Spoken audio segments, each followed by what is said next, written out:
This is the 8-9 Combo Podcast with Brett McKay and Harry Jones.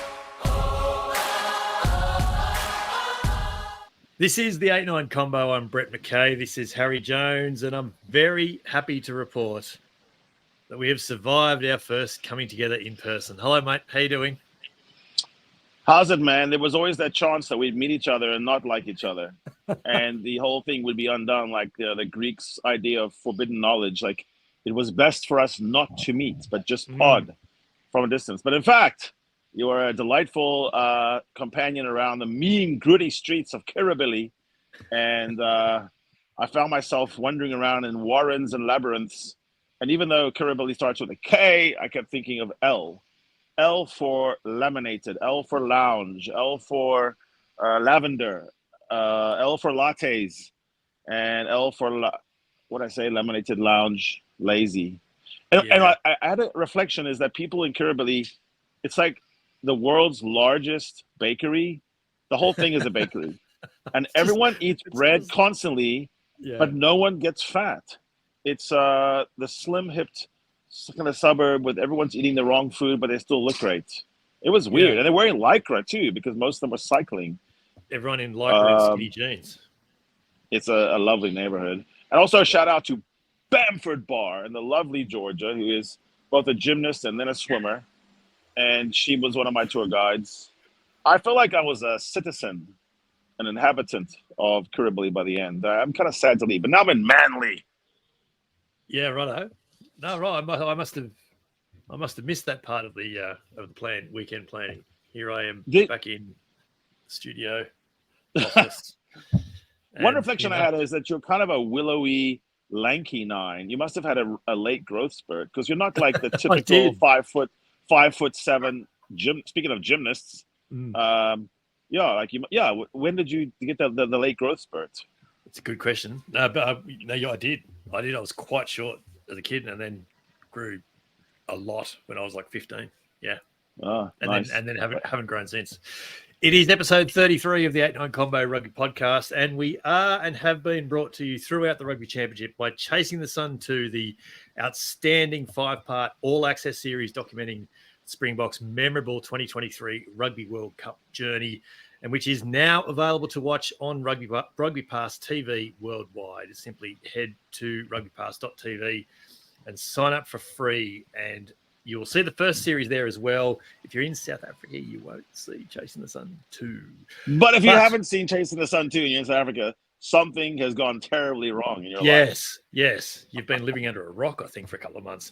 Let's get into the rugby week, mate, with cheers and jeers from the weekend. And you're on cheers, and I feel like we've already heard it now. I am? I'm on cheers? Oh. Well, I'm going to cheer. What you just said a minute ago.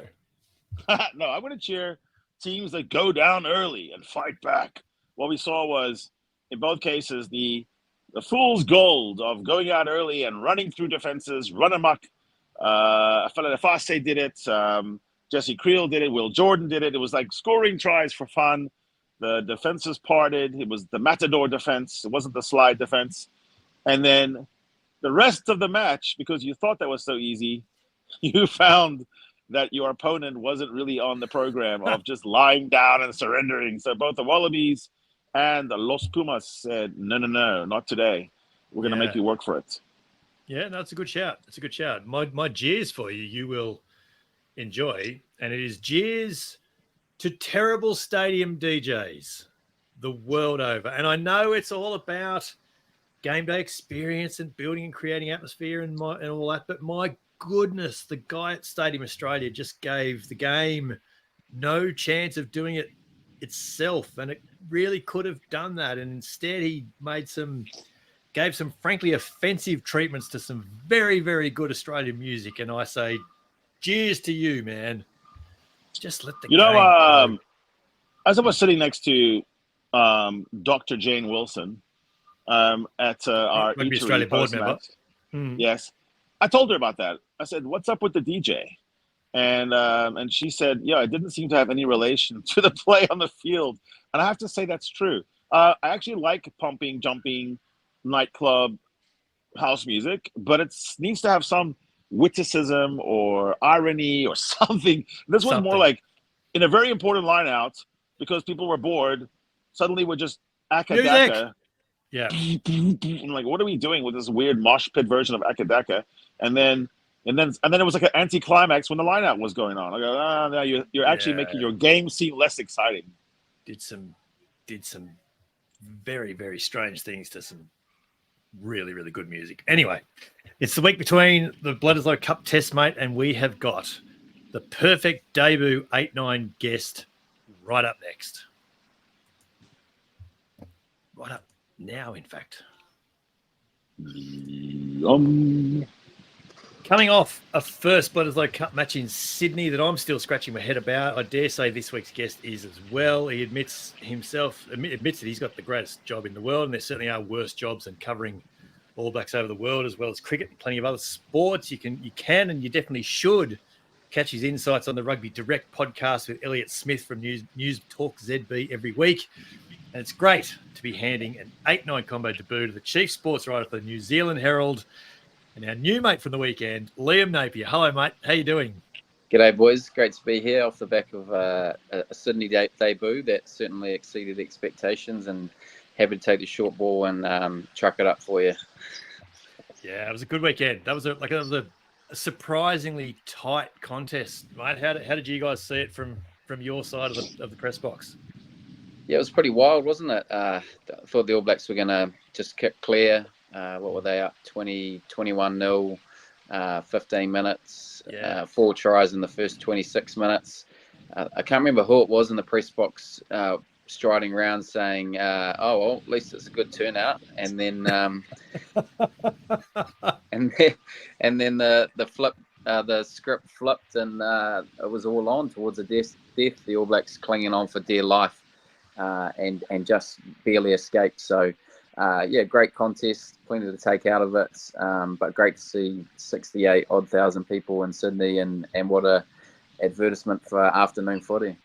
Yeah, and that may be the biggest takeaway of it all, Harry. 68,000 in Sydney. The Swans played a preliminary final at the SCG on Friday night. There was 2 NRL semi-finals at Allianz Stadium in Moore Park Friday and Saturday night. We certainly saw lots of Swans shirts and hats and caps and Roosters jerseys and Manly jerseys around the northern suburbs as well. So on a weekend where there was a lot of sport in Sydney, getting 68,000 out at Olympic Park for a Wallabies test was a fantastic result.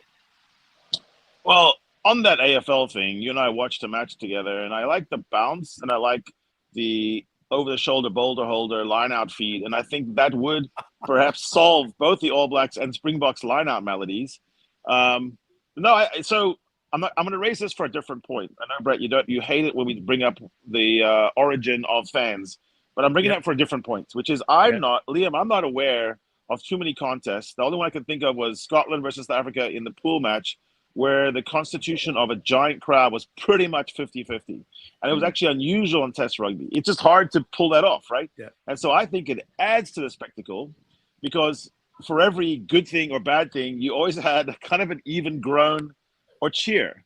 And I found myself walking in between my paid seat and then my press box seat, and I had to interpret the sounds, and I couldn't. I didn't know who did something wonderful. Whereas when you're at a home stadium, you go, "Oh, okay, so we scored," or whatever. Yeah, that was very notable. I think to the left of the press box behind the goalposts looked like thousands of All Blacks fans. I know there were big tour groups there. It's a short hop across the ditch, 2.5, 3 hour flight. Get some sun. It's already, as you can see behind you, Harry, pretty much summer for Kiwis there. Beautiful, amazing weather. So, yeah, very rare. I think in New Zealand, the only time you really experience that is a Lions tour. But it was very, very notable just how many black jerseys were in the crowd, and All Blacks chants when they were up, and then they were pretty well silenced in the second half with not a lot to cheer about. Yeah, that's certainly. I've become used to Bledisloe crowds in Sydney being 50-50. That didn't surprise me. But what was maybe different about this one was that both sets of fans basically walked away satisfied. That's never happened before. It's been very one way, generally speaking. So, yeah, what's What's been the reaction now that you've got back home to New Zealand, mate? Like, what's been the fallout, the come down? How do you describe it? Yeah, probably it kicked off pretty quickly. The WhatsApp messages were blowing up, and I think it's fair to say familiar frustrations, isn't it, for the All Blacks? 5 tests in a row, the final quarter failings of not scoring a point. Locking away the Bleds, very treasured trophy, but unconvincing, unsatisfied, underwhelmed generally with the All Blacks, just because it's the same issues that they're not addressing. There are great individual performances within that. Cortez Vatama at halfback, Wallace Atiti, Caleb Clark, other than the yellow card, but collectively, they can't solve a lot of these continued issues. So real frustrations around the inconsistencies that the All Blacks are delivering. Yeah, and how did you interpret their explanations in the press conference? Because I know Scott Robertson tried to deliver the we're proud, we're working away, we're progressing nicely, but I don't know how much that was delivered. And then Scott Barrett was asked what he could put it down to, and I thought the length of his pause probably said more than what he actually did say. And then when he did start talking, he actually tried to bail out of the answer really quickly so that he didn't sort of speak out of turn. So, you're right. I don't think they can put their finger on it at the moment.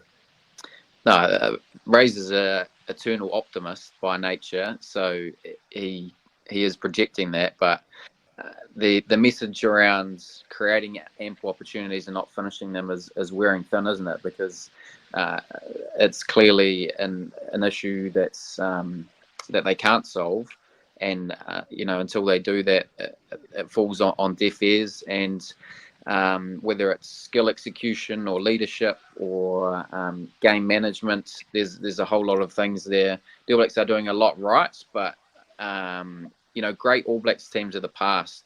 You think about the win in Dublin when the Ryan Crotty try. I think there was a try from Malakai Fekitoa to win a Bledisloe Cup contest. The All Blacks used to set the tone for winning matches when they weren't at their best, or being the fittest team, or having the most depth. But it's an issue that they can't solve now, and it is a real head scratcher. It's something that they need to address, because that's when test matches are won and lost. Yeah, absolutely. How are you reading it, Harry? We actually never got to talk about this much over the course of the weekend, amidst some great Italian and beautiful wine on Saturday night. How are you seeing this from a neutral point of view? I don't think Razor was fooling anyone. I think that in the context of this year, this many matches in, if it was second match, third match, sure, but 8 matches in, the same chronic problem, the final quarter impotence, which is exactly diametrically opposed to what everyone always associates with the All Blacks. Is like, if you're close, they're going to take it home. If you leave them a scrap, they'll eat it. They'll find wonderful and mysterious ways to win, because they always believe they would. So there's only 3 explanations that I got from that, which is, 1, it's not that good an All Black team compared to All Black teams in the past. So they are accurately ranked at 3, which is unusual and weird. Or Razor's not good at knowing why things aren't working. He's more good at knowing how to make things work and then ride the culture of it. And then the final thing is, other teams are fitter than they used to be, or they are not as self-destructing. I don't know. You could also have the Schmidt factor and the Rassi factor and the other factors of different coaches who have studied them. Razor, to me, when he came in the press conference, and I'm describing that by video because I wasn't there. I was doing a pod with you. He was trying to sell. Yep. When I was in the room of my first press conference from that side, I've held press conferences. I've never actually been the one waiting to say, Coach Schmidt, Harry Jones, 8-9 combo. I didn't say any of that, by the way. Joe didn't need any invitation to be excited and happy. He was clearly happy. Yeah. Harry Wilson was, playing it cool, but he was also chuffed to be there. And they weren't running away. They were like, let's stay here a little bit longer. Let's have a chat. Harry, it was not wrong for Harry to come off the podium and give me a hug, because that would have been weird if the game wasn't to their satisfaction. He really liked your question, mate. He really liked your question. Yeah, I know. It was a good question. But more, the point is, like, it was that body language is you cannot fake it. They were pleased, and the All Blacks were a bit bemused, but like, ooh, how much do we celebrate that thing? So, Liam, my question is, on the kind of possibilities I've phrased, is New Zealand rugby, and by that I mean the people, the whole country of rugby people, are you kind of theorizing yet, or are you just giving Razor the full season to do stuff and see what happens and then kind of attack 2025? Or are you already thinking, wait, we thought that he would be more innovative, make more changes and do more stuff already? Yeah, it's an interesting question. I think it's probably 50-50 split. Some people saying, give him more time. It's early days. It's a new coaching group, the biggest change the All Blacks have experienced in 20 years from a coaching perspective. And others saying, probably like myself, saying, well, actually, he came in riding this massive amount of goodwill and was expected to evolve the team, promote youth, stamp his authority from a game plan perspective, and really improve the All Blacks from where they have been, which has been, while they made the World Cup final, massive form fluctuations over the last few years. And during that time, Razor was seen as the golden goose. He was going to come in and basically immediately improve this team, and maybe that was unrealistic, but I think generally people expected more. To this point, we're past the midpoint in the season, and it's been very turbulent. They've had Leon McDonald leave the coaching team very abruptly. The defence coach Scott Hansen has flipped to controlling the attack. Damen McKenzie hasn't stamped his authority on the number 10 jersey. So there's big question marks about this team, about the selections, about the game plan, about their finishing. Interestingly, Wayne Smith, his official titles now as a performance coach with the Black Ferns and All Blacks. He's actually in camp this week with the All Blacks. Right. So the professor has landed. So very interesting to see whether that evokes a better performance this week for the All Blacks. Yeah. What do you think if the professor was doing experiments right now and proposing hypotheses? Where do you think those would be? Like where are the 2 or 3 places where the professor could make a difference?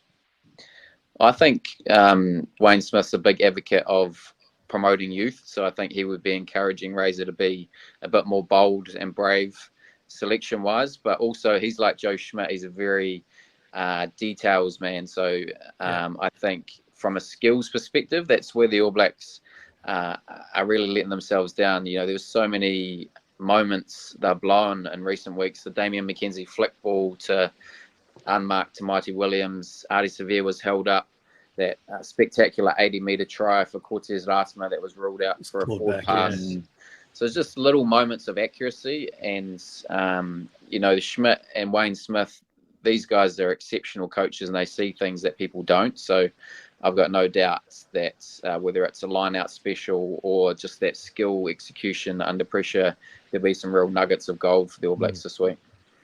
Is there a conversation being, and we've sort of touched on this the last few weeks, but is there conversations happening in New Zealand wondering whether Razor has the ability to learn from losses, just purely because his whole coaching career has been geared around and built on success? So if you've never had to do something, can you actually learn from it? Well, I think it's massive difference, isn't it, between Super Rugby and Test Rugby? Not only in with so many differences. Super Rugby is a campaign where you can build a theme. Razor's very much a vibes guy, right? Like he develops a theme, whether that be the Rumble in the Jungle with the Crusaders' first win to break their title drought in Johannesburg over the Lions, or other themes within a week. Where Test Rugby, you got to win every week. There's no ifs or buts or maybes. The expectation on the All Blacks is ruthless. And so I think he's found that difficult. and they're still trying to get the balance of their coaching team right, and probably live and breathe in the pressure cooker of Test rugby. So they have shown the ability to lose and learn, but you look at the All Blacks loss in Wellington to the Pumas, and then they responded the following week. Yeah. But then elements of their game, they aren't improving. So there's a real demand on them to fix those areas.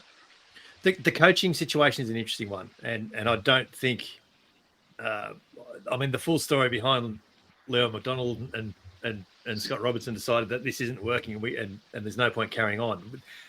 That may or may not come out in the inevitable book. I don't know. What are you what's the feeling behind the scenes there? And is Liam McDonald's absence now being noticed?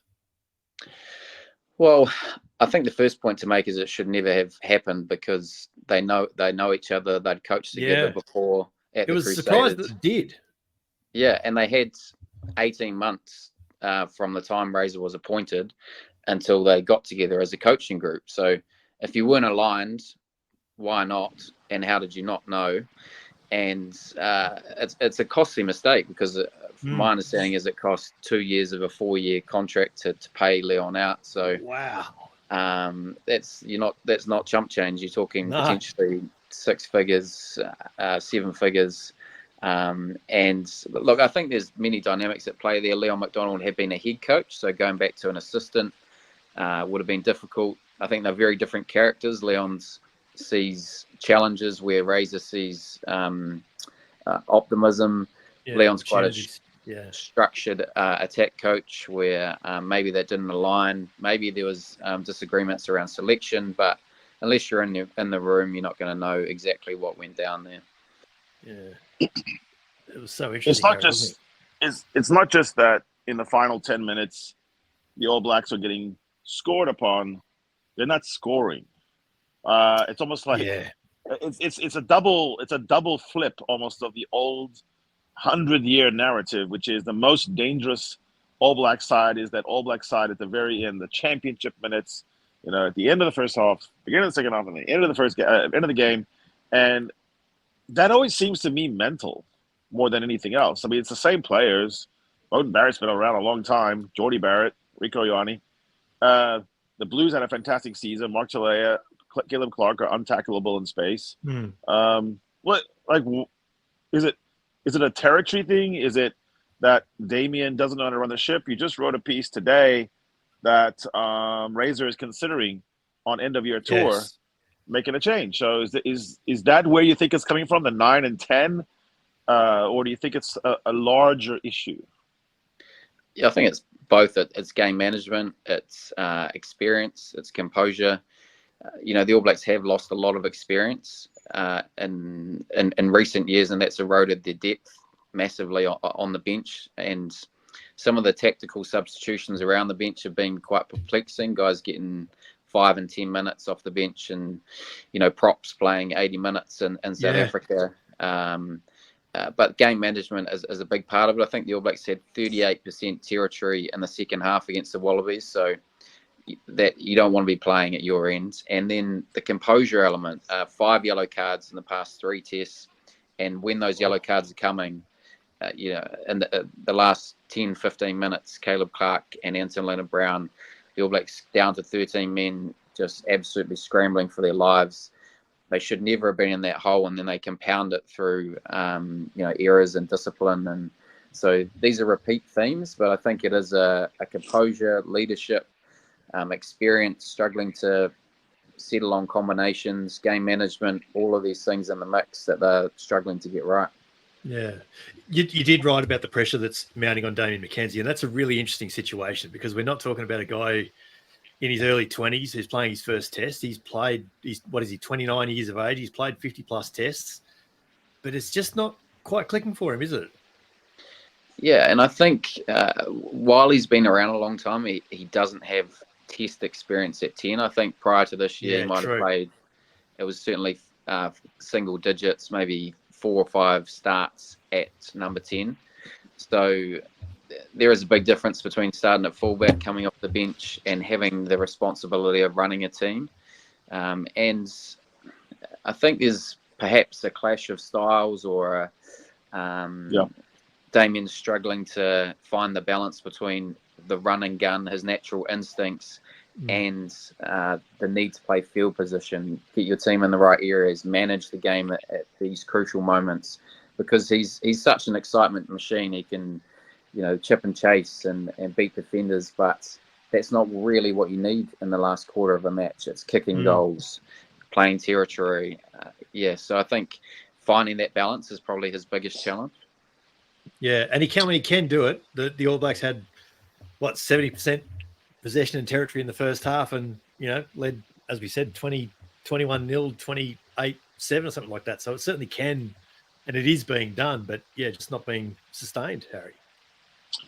Yeah, well, he's kicking well at poles. There's that, and so I was thinking about it. If he has like 3 or 4 buckets, or he's trying to be the proper, field general guy instead of the instinct-driven Quicksilver man, he might be trying to do too many things different at once in his head. It's like a golfer who's trying to change his swing and gets a new putter and changes his caddies.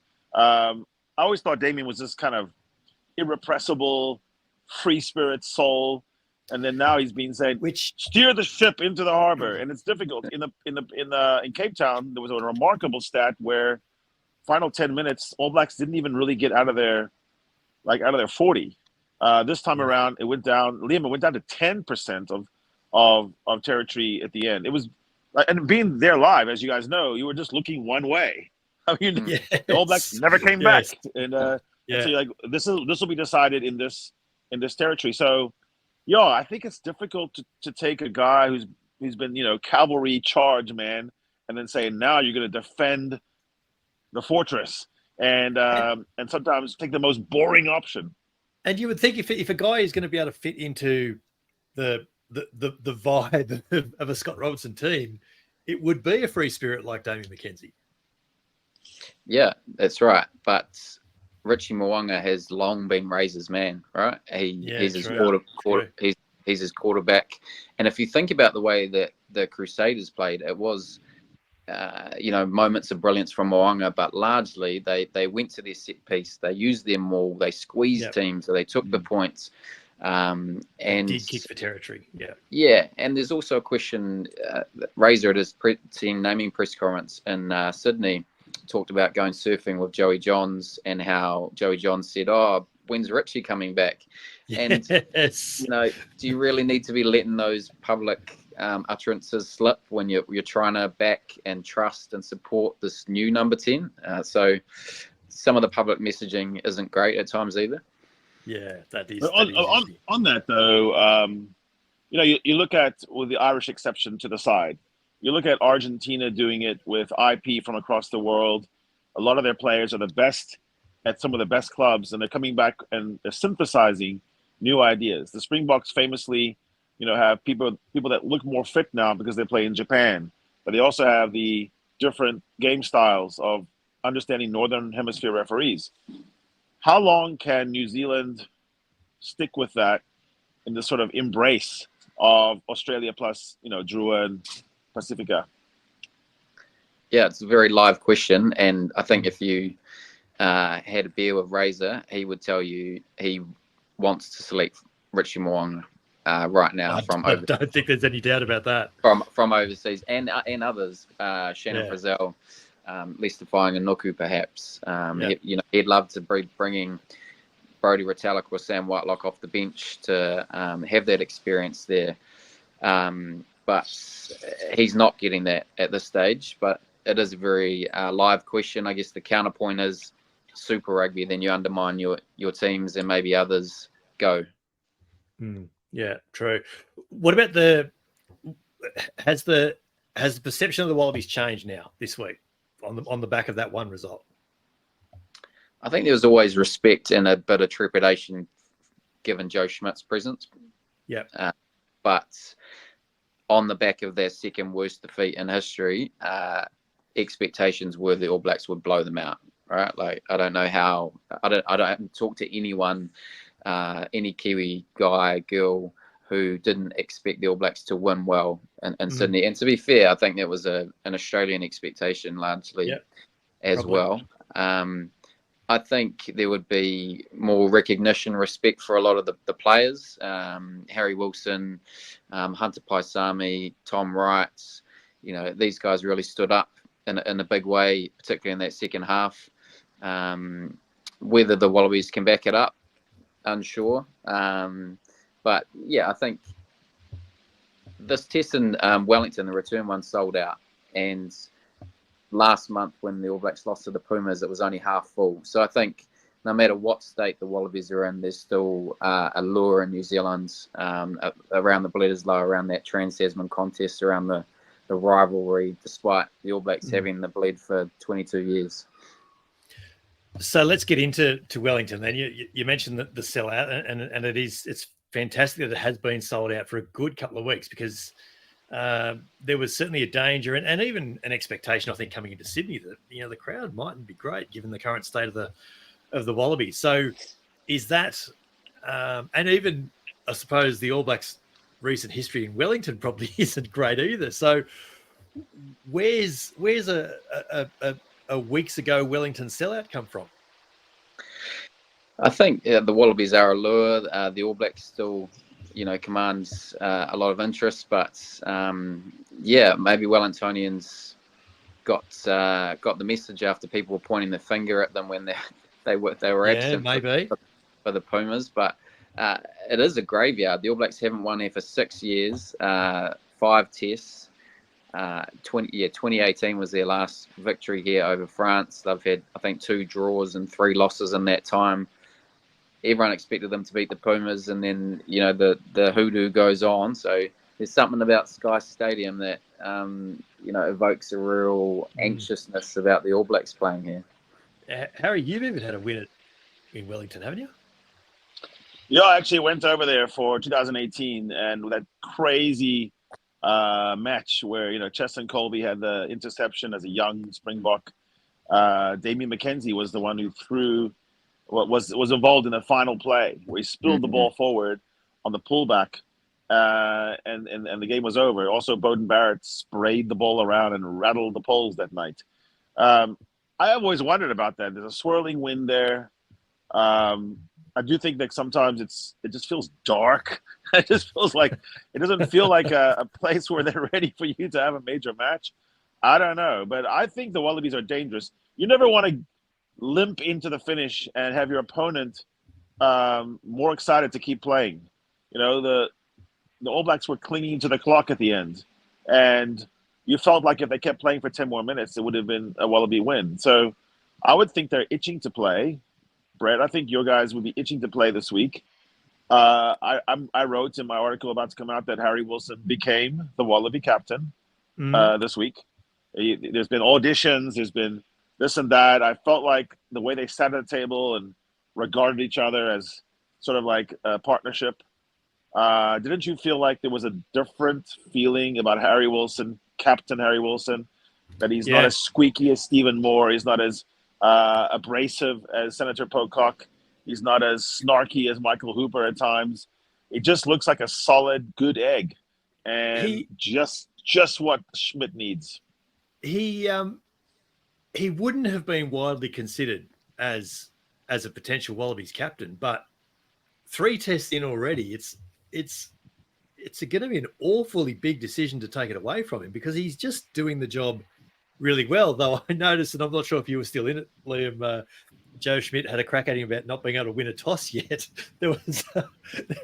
He said something about, all we do is get to choose which end we run, and although we're not even getting to do that because Harry hasn't won a toss yet, so he's just not winning the coin toss. But he's been great. His relationship and his management, so to speak, of Carl Dixon on the weekend was really good. He asked all the right questions, and there was a bit of a back and forward there toward the end. But as soon as he asked, could you check something, and Carl Dixon said, "We've checked it, it's cleared," he went, "Okay, all right, no problems," and he backed off, Liam. And I don't know how you got. I mean, I know you guys have long, and I know Scott Robertson has even long rated Harry Wilson as a player, but he's becoming a very, very good leader on the field.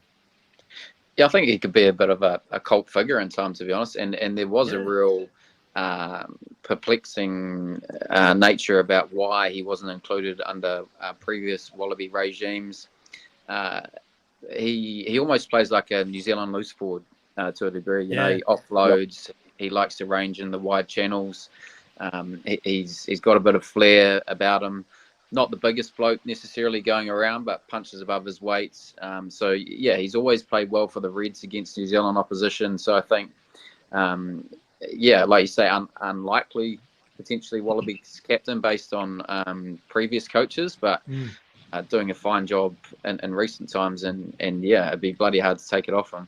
Yeah, absolutely. Well, and the other part of it, Harry, is that all of a sudden Rob Valentini's the guy that's getting replaced.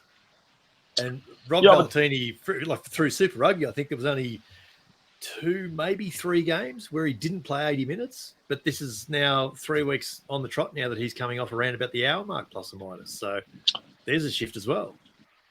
It makes sense to me, though.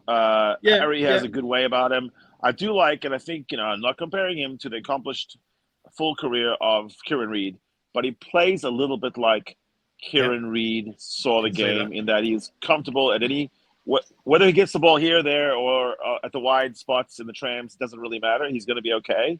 And I think that's what Liam was making that point. The other thing I would like is he was like Alan Wynne-Jones or Richie McCaw in that he would go stand by the ref.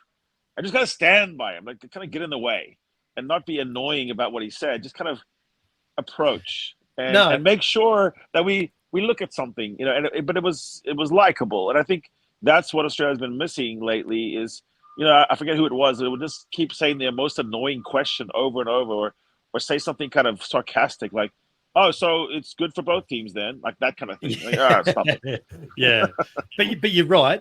Both those first half tries of New Zealand that were disallowed, Harry was standing like halfway between Damen McKenzie and the post. And he was obviously having some sort of conversation saying, you sure you haven't checked that? So, and look, the proof's in the pudding, 16 hit-ups, 22 tackles, didn't miss one on the weekend. So his work rate's been phenomenal.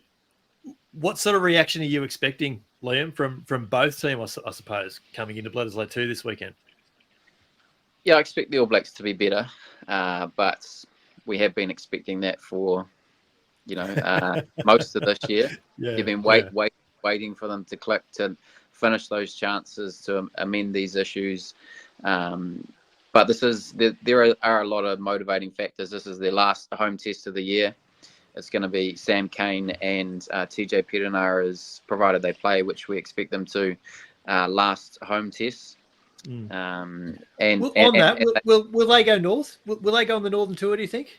Not sure. They're both contracted to the end of the year before they go to Japan and call it a day. But when we talk about evolving this team, there's guys like Peter Lakai, 21-year-old Hurricanes flanker, who needs to come into the mix. Cam Roigard is back with the All Blacks this week. Hasn't played all year. He's a future at 9. He'll make his comeback with in provincial rugby next week. So he has to go north. So there's big decisions to make around the complexion of that Northern Tour squad. Two kind of related questions, personnel-wise. Had Cam Roigard been healthy all year, was he the starting All Black 9? And secondarily, on the bench, why not a guy like Sean Stevenson to ignite instead of ALB, which is kind of, to me, a strange ignition switch? Yeah, but Cam Roigard was the bolted on future for the All Blacks at 9. Exceptional running game, quite a strong physical presence. He's actually quite a big guy. Quite tall, isn't he? Yeah, good left foot. So I think the future for the All Blacks at 9 is actually really bright. Between him, Cortez Ratama was brilliant against the Wallabies, and Noah Hotham, another young prospect. We haven't really seen. He's had one debut off the bench, so that's one area I think you'll see the All Blacks develop in a big way. And there's some strange selections on the bench. And also this week, the All Blacks have called in Shea Fihaki, Canterbury and Crusaders wing fullback, as injury cover for Ruben Love and Geordie Barrett, Geordie will be out for 4 to 6 weeks. But most people are sitting back like, really? Shea Fihaki when you've got Sean Stevenson playing the house down. Amoni Narawa is another one who I would like to see in the squad, can play fullback, wing. He's currently playing centre for Bay of Plenty in provincial rugby. And when you keep selecting guys like Shea Fihaki, you give off this perception of a Canterbury bias that's undeniably there when it comes to Razor and the wider coaching team. Scott Hansen's Crusaders, Jason Ryan's Crusaders, Tony Allison's Crusaders. So look, Shea Fihaki's a talent, but most people would be sitting back being like, really? Yeah, that's interesting, isn't it? It's going to be a fascinating game this weekend. I asked Sumo Stevenson the same question last week, and it was an emphatic no. So I'm wondering whether it's changed this week. Is New Zealand prepared to think about the Wallabies winning in Wellington? I'm going to stick with no, but as well as Wellington. It's a considered no. Look, the All Blacks have consistently shat the bed in Wellington, and if the door is ever ajar anywhere for the Wallabies, it's here. I think there's a bit of rain about closer to the weekend. It'll be a very different atmosphere, climate, and the Wallabies actually played very well in the wet in Perth against the Springboks. So look, anything's possible. I think the All Blacks will be hot favourites again. The expectations from the sellout crowd will be that they win and improve. But yeah, this Wellington hoodoo, it's a real thing. Yeah, no doubt. You mentioned Jordy Barrett there before. He's definitely out for a period of time. He's having scans today, so we're not 100% sure, but he looked very sore in a knee brace, medial ligament, so probably 4 to 6 weeks. So there'll be you expect ALB to start in the midfields, and David Havili or Harry Plummer to be on the bench, but he's a big loss. You can't really replace what Jordy brings. No, and look, I was really hoping risk this week. I was really hoping for a Harry versus Harry one-on-one big moment a week ago. Maybe we'll have a better chance this time. Liam, I'm interested in how you watch a match. This is my first time to be in a press box, and I found it to be almost a monastic experience, like monks were, scripting calligraphy, the Book of Kells in a Trinity College somewhere. It was so quiet and removed from all the hurly-burly, and also people are talking to each other about, fact here, fact there, and so forth. When you watch a game, do you kind of prefer to be out there in the crowd a little bit, or do you like to be inside that quiet sanctum? No, I love press boxes like Twickenham, South African stadiums where you're really out in the mixer, or you can at least open the windows and feel the atmosphere. I think that very much improves your copy or sense of occasion. You ride the emotion and everything that comes with it. So I much prefer to be out in the mixer, but you don't always get that choice. But it is interesting how different nationalities. In a press box, I've very much come from the school of no cheering in the press box and the like. But if you get the Latins, the Argentinians and the like, they're very, they're into it. They're up in arms and gesturing and all the rest of it. So each to their own. It's different, isn't it? Yeah. We were in the Rugby Australia kind of box, and it was very sweary. But I found that the swearing fell into mostly by me, to be fair. So 3 genres of swearing. And the first phase was, it's over, it's done. What are we doing? I want to go home, get in a fetal position and cry. Second one was, wait, hello. And, it's so frustrating. We're almost there. And then the final one was full on, like, we're going to do this.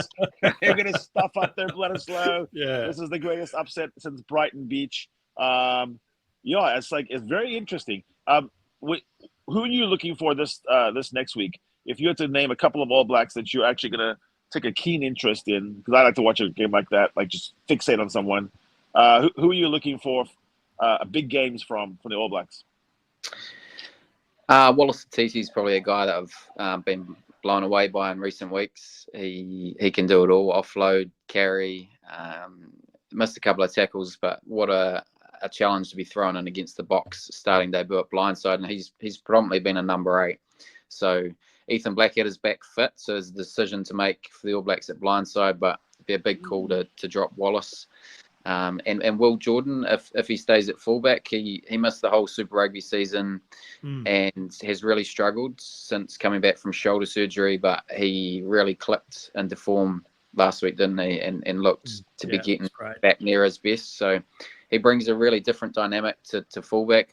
The All Blacks in recent years have favoured that whole dual playmaker, another 10, but Jordan's a traditional fullback who loves to attack. So those two guys that are pretty exciting to watch. Who are you worried about on the Australian side? Well, Harry Wilson, I think. Hard to go past them. And a guy like Marika Koroibete probably hasn't, had his straps for the Wallabies, and no, certainly has not. Pretty due to find some form. It'd be an opportune time for him. I'd like to see a bit more of Tate McDermott. I'm a big fan of his running game, of his threat around the fringes. I think he poses a different dynamic. So like to see him get a bit of a chance for the Wallabies as well. Yeah, no, fair. The matchup between Tate and TJ is interesting because TJ looks like he's about struggling. In the warm-ups, he doesn't even do the sprint. That's experience, I think, mate. That's just experience.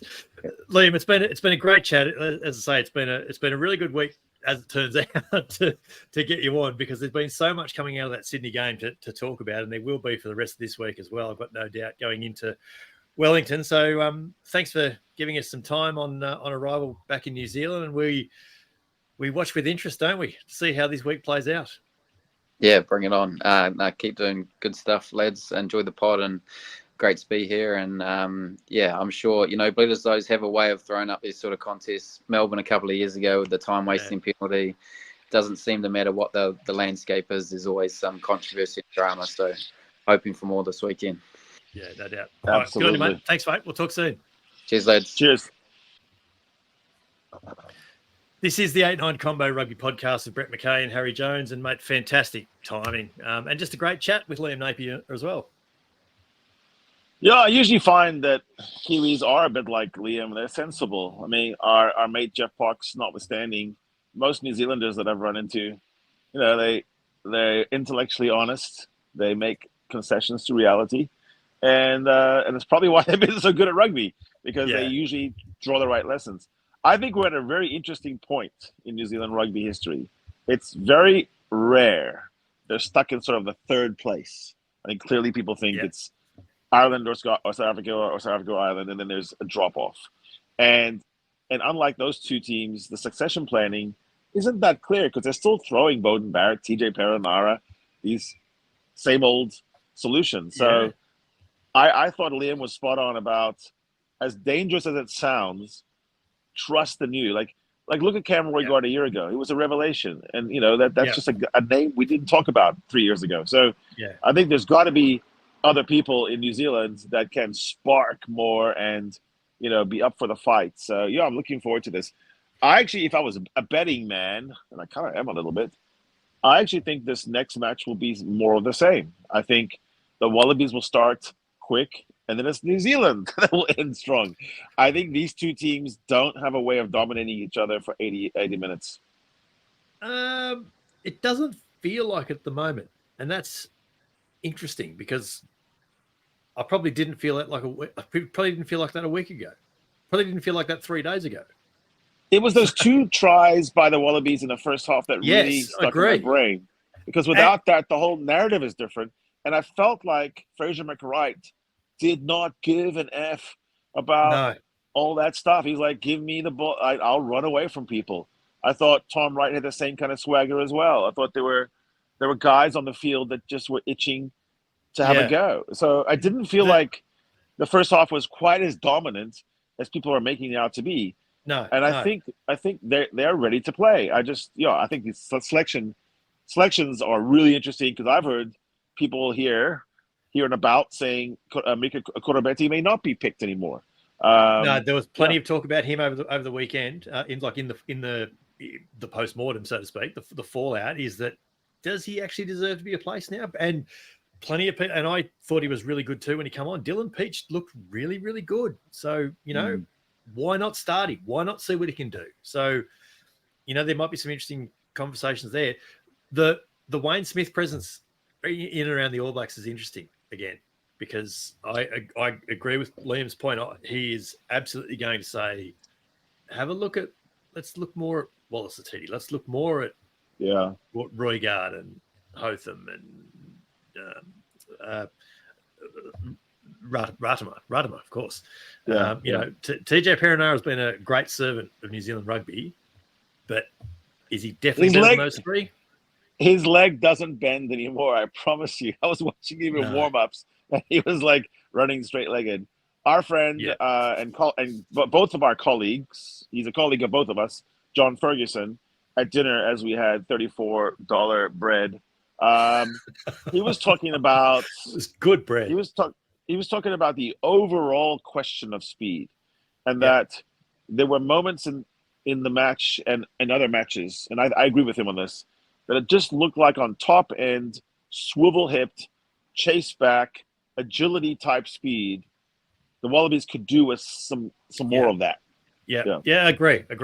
And like you mentioned the Fraser McWright try, and again, I can't remember whether we said this on Saturday night or not, but that exploited a genuine seam between midfield and forwards, and to the point where when McWright took the pass, there was a black jersey next to him, and I thought he was just going to get run down, but I didn't realise that black jersey was Ethan de Groot. And McWright ran away from him. It was like, hang on, New Zealand don't open up like that. So I agree. I wonder about that. So look, it's going to be a fascinating return bout. It would have been interesting if it was in Australia rather than back in New Zealand. I wonder if the feeling about the result would be different. Anyway, that's ifs and maybes. A quick whip around the grounds, mate. There is now more rugby being played around the rugby world currently. And the Pacific Nations Cup wrapped up on Saturday night with Fiji running away big winners in the final over Japan, 41-17. It was a dominant second half, 10-all at half-time. And then Fiji scored 4 tries to kick away 41-10 before Japan scored late in the game. So there's a bit of a scalp for Fiji on the way back. Yeah. Did Eddie pick Carter Gordonatiki? Who was he picking for Japan? Anyone unusual? Because he has some very exotic selections. Well, he was all in on a uni student there through July, wasn't he? So we'll see how that plays out and what the fallout for that might be. It was round 1 of the ERC. And it was, the score lines were ridiculous. Leinster beat Edinburgh 33-31. Cardiff beat Zebra 22-17. Dragons beat Ospreys 23-21. Munster beat Connaught 35-33. Benetton Scarlets drew 20-all. Ulster beat Glasgow 20 points to 19. So losing bonus points everywhere in round 1. Oh man, it was like the loo in Surrey Hills. It was the age of scoring. That's just where we're going, man. Yeah, you might be right. The first round of the Premiership as well, I think, was notable for Bath having a big win over Northampton in the rematch of the final. A bit of discussion around Leicester winning in pretty good fashion over Exeter as well. Saracens beat Gloucester. Did you see the vision of Michael Cheika on that win? You would have thought he won the World Cup. He is so really? pumped. He was right on it, was he? We love Dan McKellar and we followed Leicester Tigers because of it. But I will say Cheika does look like what they probably need. And it's going to be interesting to see him. Yeah. Yeah, really good. Round 3 of the top 14. Again, no huge surprises. Bordeaux had a big win over Racing. Toulon beat Stade in a fairly tight affair. La Rochelle had a big win, so we'll see how that plays out. For Dylan Lades. Oh, yeah, righto. And the Currie Cup final. Hell of a finish. Yeah, we needed the Jordan Hendricks instead of Jaden Hendrickson to be on the field in Santiago, Argentina, to make that kick, a 59-meter inside-out power fade. In the With about 83rd minute. 2 yards to spare only, and mobbed at the death. So finally, the fictitious Curry Cup is over this year, and I can re-engage. As you know, the Stormers set it out. If the Stormers are not involved, Western Province is not involved in the Curry Cup, then it's not really a Curry Cup. They were involved. They just didn't go very well. Yeah, it's fictional. I'm not sure. Yeah. 0-0 at halftime. That was an extraordinary final. It really was. We'll be back very cold, by the way, and a very cold game. And Ringo was out there, dressed up in full military fatigues. Yeah, right. There you go. We will be back with games of the week later in the week as the Rugby Championship concludes for 2024 this weekend, and then the Test match post-mortem is back on Saturday night after the Wellington Bledisloe as well. So make sure you are all subscribed and following as needed to not miss a minute. I actually don't have a major headline of the last 7 days, but I think Geordie Barrett being out of action normally would be big news, but the timing of it is probably lessens it, I think, because there's no need for him to play this weekend. He can rest up for 4 to 6 weeks now and be ready to go again for the Northern Tour. So I feel like that'll be fine. Yeah. To me, the big headline is Argentina, the best rugby championship of their history. It's the first time they've beaten all 3 countries in a single tournament. So that's big news for sure. And they go into Nelspruit, and theoretically they could win the rugby championship by turning over the Springboks in their backyard. It'll be hard because they have to win with a bonus point and then win by 3 tries to deny the bonus point. It's like there's a lot of math involved, but it's possible. South Africa can't get a losing bonus point. True. So they can't give away lots of penalties and let Andre Pollard just kick 9 from 10 penalties. Yeah, you can play that game where you just stay in touch forever and see if it works out. Yeah. Rossi got caught out a little bit on his experimentation, though. He had, he rested 7 players that are, all-time greats, definitely starters, and kind of tried to sneak it through. Everyone groaned. We all love Marty LeBock, but we groaned because it's such a narrative. And by the way, if I was thinking about my jeers, I would also add, instead of anything that had to do with Razor, the laser. Who's this laser guy in Santiago? Stop it. Laser on the referee. Lasering the ref. Christoph Ridley copped it in the face, didn't he? Find that guy and end the foolishness. And but I mean, overall, it's the joy to watch the support, that full stadium, the adulation, and it sets up a pretty cool closing weekend. You have the Bledisloe on the one hand, and then you've got the title title decider. Yeah, no, it's a good one. It's a good one.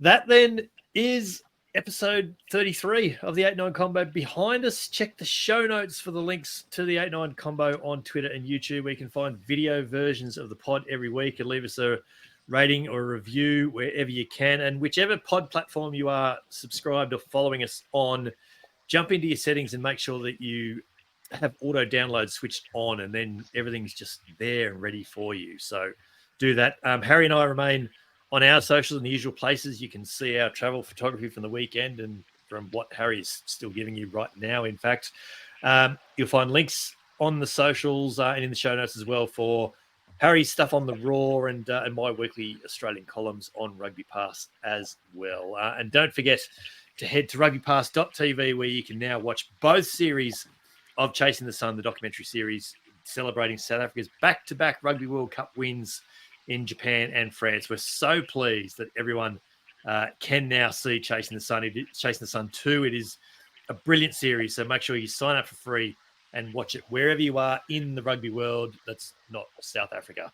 This is the 8-9 Combo, the short side set piece combination you didn't realise you needed, coming from the podcast double act you already had. I'm Brett McKay. He's Harry Jones.